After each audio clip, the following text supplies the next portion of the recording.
Hello student, today we will learn about the section formula of our coordinate geometry. ये आपका board पे एक section formula हमारे coordinate geometry में एक टॉपिक है. इसमें आपको मेंशन किया हुआ है कि कोई मतलब दो पॉइंट्स है ए और बी, उसके कोऑर्डिनेट्स आपको मेंशन्ड है और उसका जो डिवीजन है वो m/n में डिवीजन है. तो हमको ये शो करना है कि ये जो पॉइंट P है जिसका कोऑर्डिनेट x और y है वह इसके ज्वाइनिंग को इस तरह से डिवाइड करता है कि इस x को ये लिख सकते हैं और इस y को ये लिख सकते हैं. अब फॉर दैट हमको चाहिए क्या, तो उसके लिए सबसे पहले हमको कोऑर्डिनेट चाहिए. तो कोऑर्डिनेट पहले हम ड्रॉ करते हैं. ये इस तरह से कोऑर्डिनेट ड्रॉ करेंगे. x लिखेंगे, x डैश लिखेंगे, y लिखेंगे, y डैश लिखेंगे और ये इंटरसेक्शन पॉइंट ऑरिजिन हो गया मेरा. अब देखो यहाँ पे दो पॉइंट्स लेने हैं a. तो मान लो मैं यहाँ पे a लिया, कोऑर्डिनेट लिया इसका x1, y1. ये मेरा पॉइंट है, ठीक है. एक पॉइंट b ले लेते हैं, मान लीजिए यहाँ पे हम ये मेरा b हो गया. कोऑर्डिनेट है इसके x2, y2. अब क्या है, line joining a and b. तो भाई लाइन को तो ज्वाइन करना पड़ेगा, यानी कि इस कोऑर्डिनेट्स को ज्वाइन कर दिया मैंने कुछ इस तरह से, ठीक है. ये ज्वाइन हो गया मेरा. अब बोल रहा है कि ये जो पॉइंट p x y है डिवाइड करता है m/n में. यानी बीच कहीं भी मान लेते हैं, यहाँ पे p है, ये p है, इसका कोऑर्डिनेट x और y है, ये इसको m/n में डिवाइड कर रहा है, ठीक है. आप mn यहाँ नीचे ऊपर लिख लेते हैं, इसको ज्यादा कन्वीनियंट रहेगा मेरे लिए, है ना. तो यहाँ पे ये लाइन है, ये p पॉइंट है, ये m है और ये n का डिवीजन, ठीक है. तो हमको प्रूफ करना है कि ये x इक्वल टू ये होगा, y इक्वल टू ये होगा. अब देखो करेंगे क्या हम लोग कि हम लोग यहाँ से परपेंडिकुलर ड्रॉ करेंगे along on x axis. a से परपेंडिकुलर ड्रॉ किया इसके ऊपर, p से परपेंडिकुलर ड्रॉ किया इसके ऊपर, b से परपेंडिकुलर ड्रॉ किए इसके ऊपर, ठीक है. और यहाँ से परपेंडिकुलर यहाँ और यहाँ से परपेंडिकुलर यहाँ. ये यहाँ 90 डिग्री, 90 डिग्री, 90, 90, 90.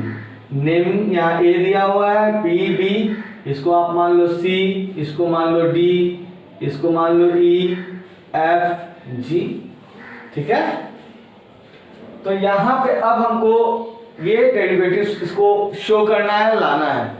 क्या करेंगे उसके लिए हम लोग, तो सबसे पहले जो आपने किया कि इसमें हमने कंस्ट्रक्शन किया. क्या किया कि भाई हमने ड्रॉ किया, ड्रॉन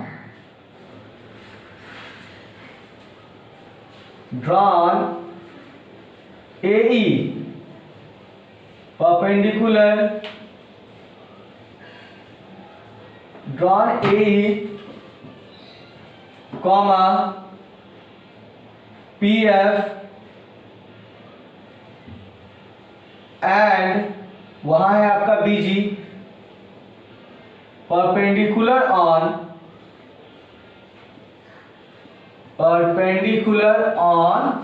x एक्सिस, ठीक है. याद देखो a से e, p से f, b से g हमने परपेंडिकुलर ड्रॉ कर दिया. अब जब मेरा परपेंडिकुलर ड्रॉ हो गया तो मैंने एक और परपेंडिकुलर ड्रॉ किया है किस पे भाई, ऑल्सो वहां पे है आपका AC perpendicular PF and PD perpendicular BG. ये किया. तो इसको प्रूफ करने के लिए मेरे को सिमिलैरिटी ऑफ ट्रायंगल्स यूज करना है. अब ये बात माइंड में आती है कि सिमिलैरिटी ऑफ ट्रायंगल्स क्या होता है भाई. तो सिमिलैरिटी ऑफ ट्रायंगल्स में कहता है, मैं आपको एक थोड़ा रफ इंट्रो दे देता हूँ. सिमिलैरिटी क्या होती है कि दो, सपोज करो कि आपका दो ट्रायंगल है, ठीक है.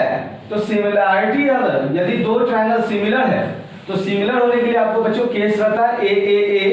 इसमें एक ही केस का यूज है, तो बस यही जानो आप. ए एंगल एंगल एंगल यानी किसी भी एक ट्रायंगल का कॉरस्पॉन्डिंग एंगल दूसरे ट्रायंगल के कॉरस्पॉन्डिंग एंगल के इक्वल हो जाता है। मान लो कि ये A B C D E F, मैं बोल दिया मान लो ए इक्वल है डी के, बी इक्वल है ई के, और जो सी है वो इक्वल है एफ के। ठीक है, यानी मैंने बोल दिया कि एंगल्स इक्वल है ट्रायंगल्स के। तो यानी कि ये जब ऐसा केस, ऐसी स्थिति, ऐसा सिचुएशन क्रिएट होता है तो उस केस में हम लोग बोलेंगे ये दोनों ट्रायंगल आपस में सिमिलर है। और जब ट्रायंगल सिमिलर है तो भाई होता क्या है, जैसे कॉन्ग्रुएंट में होता है तो कॉरस्पॉन्डिंग पार्ट्स इक्वल होते हैं। तो जब ट्रायंगल के एंगल्स इक्वल है यानी सिमिलर है तो साइड प्रोपोर्शनल होता है, यानी साइड का रेशियो इक्वल होता है। तो साइड का रेशियो कैसे लेना है आपको, जो एंगल इक्वल है उसके सामने का साइड का रेशियो। जैसे सपोज करो ये यहाँ क्वेश्चन मार्क का मैंने साइन दिया, यानी सी के सामने है ए बी, और सी मैंने बोला था एफ के इक्वल है, तो एफ के सामने है डी ई। ये रहा ऐसा कुछ। फिर ये जो टिक लगा हुआ है यानी बी के सामने आपका ए सी हो गया, और बी था आपका इसमें ई के इक्वल, ई के सामने डी एफ हो गया इक्वल टू ये क्रॉस, यानी ए के सामने आपका हो गया बी सी, और ये क्रॉस यानी डी के सामने हो गया आपका ई एफ। यानी ये तभी पॉसिबल है, ये रिलेशन तभी पॉसिबल है जब दो ट्रायंगल क्या हो, आपस में सिमिलर हो, यानी उनके कॉरस्पॉन्डिंग एंगल्स इक्वल हो। तो जब ऐसा हो जाएगा तो हम लोग कह सकते हैं इनका साइड्स प्रोपोर्शनल हो जाएगा, यानी साइड का रेशियो आपस में इक्वल हो जाएगा। ठीक है, इसी क्राइटेरिया का हम लोग इस सिचुएशन में यहां पे हम लोग यूज करेंगे। तो देखते हैं कैसे। चलो अब हम लोग देखेंगे कैसे। तो यहां पर अब फर्स्ट ऑफ ऑल ये मैं आपको बता देता हूं कि ये जो लेंथ है, ये लेंथ आपका x1 है, यहां से f तक का जो लेंथ है वो आपका x2 है, और ओरिजिन से जो ये g तक का डिस्टेंस है ये x लिया हुआ है आपने, और ये डिस्टेंस आपका x2 है ना। तो फॉर ओवरऑल कि आपको ये पहले ही बता चुका हूं मैं कि जो सारा डिस्टेंस है, all the distance are calculated from the origin along x axis as well as along y axis, दोनों ही ओरिजिन से होगा। तो यहां पर यदि हमको मान लो कि EF AC का लेंथ चाहिए, तो AC भाई किसके इक्वल है, EF के। तो EF को हम जब ओरिजिन से इसका लेंथ कंसीडर करेंगे तो क्या कर सकते हैं, लिखेंगे इतना दूर का डिस्टेंस चाहिए, तो ओरिजिन से चूंकि डिस्टेंस लेना है तो OF में से OE माइनस कर सकते हैं, है ना। तो आपका EF निकल जाएगा यानी AC निकल जाएगा। उसी तरह यानी आपको FG या PD चाहिए तो FG के लिए आप क्या लिखोगे, OG में से OF घट जाएगा। तो ये इस तरह से हम लोग डिस्टेंस निकालेंगे। जब पहला फॉर्मूला हमने डिस्टेंस फॉर्मूला पढ़ा था उसमें मैंने आपको बताया बेटा कि कैसे हम लोग इसको कैलकुलेट करते हैं। ठीक है, तो फर्स्ट ऑफ ऑल देखते हैं ट्रायंगल सिमिलर क्या है नहीं है, देखता हूं मैं। तो हियर तो भाई सबसे पहले आप लिख सकते हो कि AC किसके इक्वल है सर, EF के, है ना। ये रहा AC EF के इक्वल, इसको आप लिखोगे OF minus OE, OF minus OE। OF का मतलब यहां से यहां तक x है और OE का मतलब x1 है, यानी क्या लिखोगे x माइनस x1। ठीक है, उसी तरह अब अगला अगर हमको चाहिए PD, तो PD FG के इक्वल है, और इस FG को आप लिखोगे OG माइनस OF, यानी x2 माइनस x, O से G का डिस्टेंस x2, O से F का डिस्टेंस x। ठीक है, अब जिस तरह along x निकाला आपने उसी तरह along y चाहिए आपको। तो along y यानी आपको इसमें PC चाहिए और इसमें BD चाहिए, यही है। तो PC और BD, PC के लिए आप क्या लिख सकते हो सर, उसी तरह यहां से भी ले लो, ये डिस्टेंस आपका ये हो जाएगा, यहां से यदि आप लेते हो तो ये गया और यहां से ये गया, तो यानी कि ये डिस्टेंस यहां से यहां, यानी y का डिस्टेंस y है और ये y1 है, दिस इज योर y1। तो आपको PC चाहिए, तो PC को आप क्या लिखोगे, चलो मैं आपको पहले लिख देता हूं। PC बराबर, PC को हम लोग लिख सकते हैं PF माइनस सी एफ, देखो P से F माइनस सी एफ, और सी एफ किसके बराबर है, इसके, यानी y1, और ये y, यानी ये क्या हो जाएगा भाई, y माइनस y1। उसी तरह उधर से अगर BD आप निकालना चाहोगे तो BD के लिए आप लिख सकते हैं BG माइनस DG, तो BG माइनस DG, अर्थात BG का मतलब ये पूरा लेंथ यानी y का डिस्टेंस y2, और PF का मतलब डिस्टेंस y, यानी ये हो जाएगा आपका y2 माइनस y। ठीक है। अब in triangle ACP and triangle उधर से ले लेते हैं PDB। देखो एंगल C इस पे 90 बन रहा है और वहां पे आपका एंगल D पे 90 बन रहा है, यहां 90 यहां 90। अब देखो चूंकि ये 90 और 90 है तो को इंटीरियर का सम 180 होता है, यानी ये लाइन और ये लाइन आपस में पैरेलल है ना। जब ये लाइन और ये लाइन आपस में पैरेलल है तो यहां पर जो ये एंगल बन रहा है ये, और ये जो एंगल बन रहा है ये, तो ये और ये पैरेलल है और ये ट्रांसवर्सल है, तो ट्रांसवर्सल है तो ये एंगल और ये एंगल कॉरस्पॉन्डिंग पेयर बनाएगा, यानी हम लोग लिख सकते हैं एंगल B ACP में, यानी angle P equal to angle B, क्यों है भाई, कॉरस्पॉन्डिंग एंगल। और किसी भी ट्रायंगल का जब दो एंगल इक्वल भाई तो तीसरा तो कहेंगे ही इक्वल है, तो यानी यहां पे इसमें A और इसमें P, यानी remaining angle A equal to उधर से हो जाएगा रिमेनिंग एंगल P। तो तीनों एंगल इक्वल हो गया। अभी मैंने आपको समझाया था यदि तीनों एंगल इक्वल है तो क्या बोल सकते हैं, ट्रायंगल सिमिलर है। तो लिख देते हैं भाई देयरफॉर ट्रायंगल ACP सिमिलर है ट्रायंगल PDB के। किस रूल से सिमिलर है भाई, A रूल से। और जब ट्रायंगल सिमिलर है तो क्या होगा, साइड का रेशियो इक्वल होगा। रेशियो कैसे लेंगे, इक्वल एंगल के सामने का साइड। तो सबसे पहले सर यहां देख लेते हैं हम 90 है, C पे 90 के सामने यानी ये आ गया AP, यानी यहां लिखेंगे हम लोग AP बाय D पे 90 के सामने आ गया बेटा आपका PB हो गया। अब ये खत्म P और B, तो P के सामने देख लो सर, जहां P एंगल के सामने आपका AC फॉर्म कर रहा है, AC बाय P एंगल के सामने AC और P इक्वल है आपका B के, तो B के सामने आपका साइड पर गया आपका PD इक्वल टू, फिर रिमेनिंग A, तो A के सामने आपका पड़ गया बच्चा रिमेनिंग में आपका PC, और उसमें आपका पड़ गया रिमेनिंग यानी P के सामने पड़ गया आपका BD, कुछ इस तरह से। और अब आप यहां देख रहे होंगे कि सबका वैल्यू, सबका रिलेशन मेरे को पता है, नहीं पता है तो देखते हैं। यहां देखो AP, इसमें AP आपने सर्च किया नहीं मिला, लेकिन यहां देखो AP is to PB M is to N दिया हुआ है, AP is to PB M is to N दिया हुआ है यहाँ रेशियो। तो AP इज टू PB में हम लोग लिख सकते हैं M by N, AC by PD। AC sir देखो AC ये रहा x माइनस